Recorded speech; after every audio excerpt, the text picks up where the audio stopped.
Greetings, children. Today we are going to start Unit B of our Tier 3 syllabus. The chapter name is Programming Languages Translators. I have divided this chapter into two parts. This is the first part of those two parts. This is for class 6. The subject is computers. I am Sibasis Sandilya and I welcome you to today's class. So first of all, programs are normally written in one of the high-level languages. To run a program on the computer, the program needs to be translated into the machine language of the computer on which it will run. So, if we write down a normal sentence in any language, for example English, let us say we are typing down one sentence in English. That sentence directly cannot be translated by the computer and it cannot be used as a coding for any program. So first of all, it needs to be translated into the machine language of the computer which we are using right now.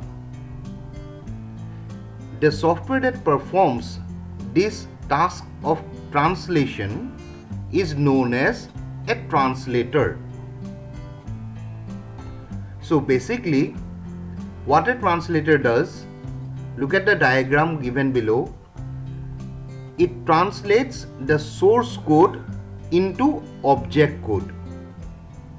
So a source code is there, a translation is a program that will run and it will convert the source code into an object code.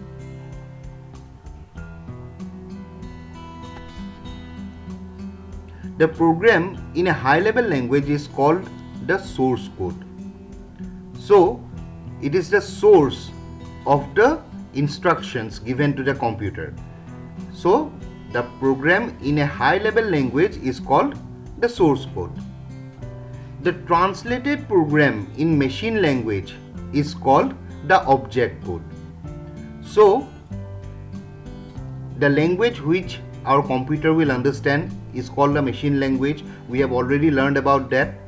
Once the translator has translated the source code into a language that can be understood by the computer, that source code gets converted into an object code.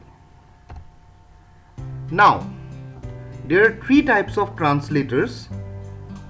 The first one is an assembler, the second one is an interpreter, and the third one is a compiler. Now what we will do, we will look into each of these one by one.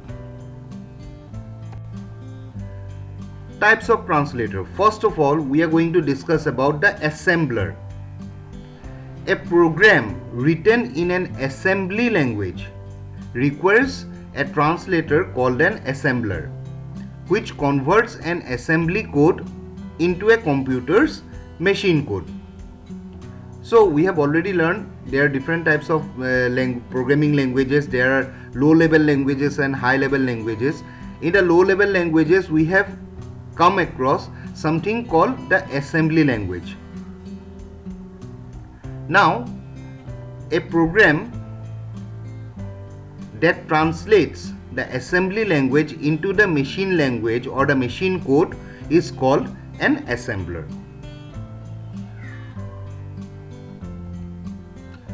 So look at the block diagram or the flow diagram given at the lower part. An assembly language is the input for an assembler and the assembler gives the output as a machine language. So once you feed in an assembly language program into the assembler, it will give the output as a machine language which the computer can easily understand.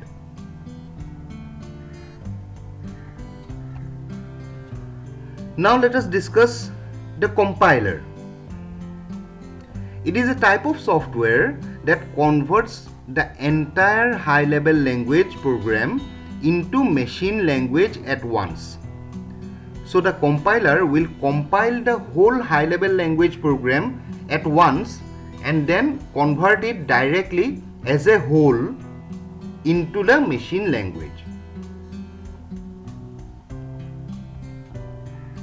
So look at the block diagram or the flow diagram given here. The high level language works as an input for the compiler, and after compilation the compiler will give the output as machine language. So the compiler will basically do what? It will convert the high level language into the machine language.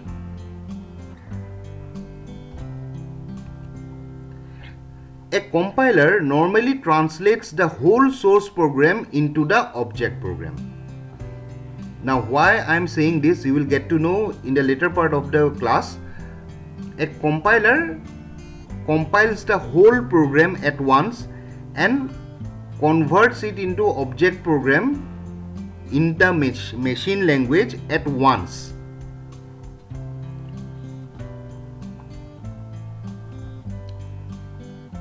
Now, an interpreter. What is an interpreter? Let us suppose the French president is visiting India on an official tour. In order to understand each other, the French president and the Indian prime minister require an interpreter who can interpret French language into English or Hindi language and vice versa. So, for example, another example I am giving you, let us say I don't understand Hindi and you don't know any other language other than Hindi. So if you and I need to talk, and mind you that I understand English, okay, so I understand English, you don't understand English, you understand Hindi, I don't understand Hindi. So if you and I need to communicate with each other, if you want to say something to me, then what we will need a third party, a third person who knows both the languages. Then that person will do what? If you say that hello, my name is XYZ, then, and you are saying that in Hindi, okay, mera naam ye hai wo hai and all that, that person, that third person will understand that, convert it into English and tell me he is saying that his name is this and this. Then if I want to say that welcome to my home, Mr. XYZ or Miss XYZ, please have a seat. Then you will not understand, of course, you are not acquainted with that language. So that third person who is going to translate that, he will do what? He will understand what I am saying and he will tell you that this person is welcoming you inside and he is asking you, he is offering you a seat. Please be seated. Aap baith jaiye. In the same way, the same protocol applies in computer languages and computer programming also. An interpreter is a type of translator which translate high level language into machine level language. So of course, this is what a translator does. An interpreter also does the same thing. It converts the high level language into machine level language. It takes each statement of high level language and translate it into machine level language, which is immediately executed. At the time of execution, the control does not move to the next line unless the previous line or statement is error free. So, in our last part, I told you that in the later part of the class you will understand why I am saying that the whole source program is read at once and converted at once. See, in interpreter that is not done. That is not the case. In interpreter, what it does, it reads the program, high level language program, one by one sentence. It reads each sentence once, then converts that sentence into the machine level language. Then the computer executes the first sentence once the first sentence is executed without any error, then only the interpreter will start reading the second sentence. So, interpreter executes its work line by line. Look at the diagram given at the lower part of the screen. The high-level language works as an input for the interpreter, which is also a translator, and the output that the interpreter gives is machine language. So these block diagrams are almost same in each cases. If you draw each one of them together and try to understand everything properly, then it will be very easy for your exams. These block diagrams are almost similar to each other. Now, here is a difference between interpreter and a compiler. See, the interpreter converts the source program into object program one line at a time, and the compiler converts the whole source program into object program at once. So this is the first and basic difference between interpreter and compiler. Compiler compiles the whole program, converts the whole program at once. Interpreters works line by line.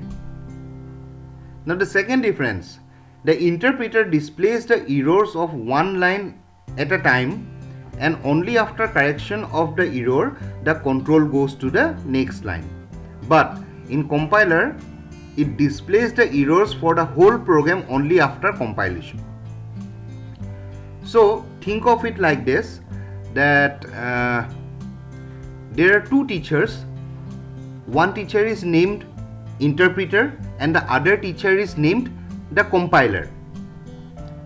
And you are writing an essay and submitting one copy of the essay to your teacher interpreter and another copy of the essay to your teacher compiler.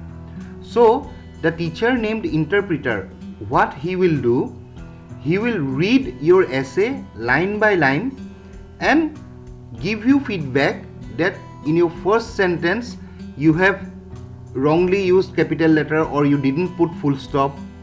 Once that errors are rectified, then only he will start reading the second sentence. But the teacher called the compiler, what he will do, he will read your whole essay at once and then give you the feedback that you have done this and these things are wrong. Correct this. So that is the basic difference between a interpreter and a compiler. Though both are translators, they both translate one language into another language, but the procedure in which they go forward is a bit different. The interpreter works line by line and the compiler works as a whole. Now let us see the third difference. The third difference is basically example based difference. So basic is an example of interpreter based language. C, C++, etc. are examples of compiler based language. So try to remember this like this, that interpreter works line by line, compiler works as a whole. Just remember that, the other things will be easier for you to remember after that. Now there is a highlighted part in your page. Java requires both interpreter as well as compiler. So there are some programming languages that requires both interpreter and compiler. Java is one of them.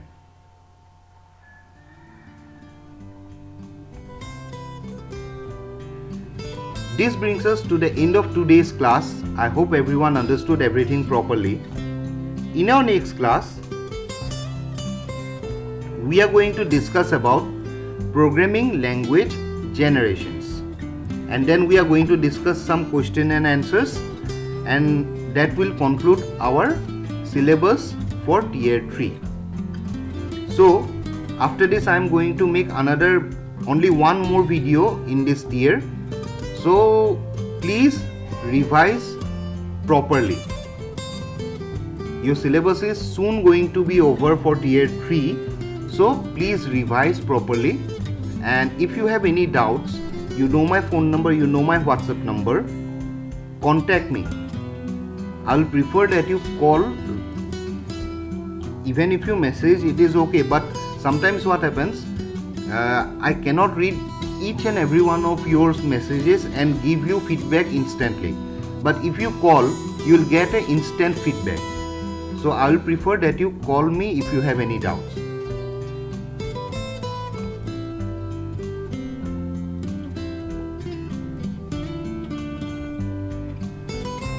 With this note, I'm Sibasis Sandilya signing out. Hope everyone enjoyed today's video. Hope everyone enjoyed today's class. Thank you everyone.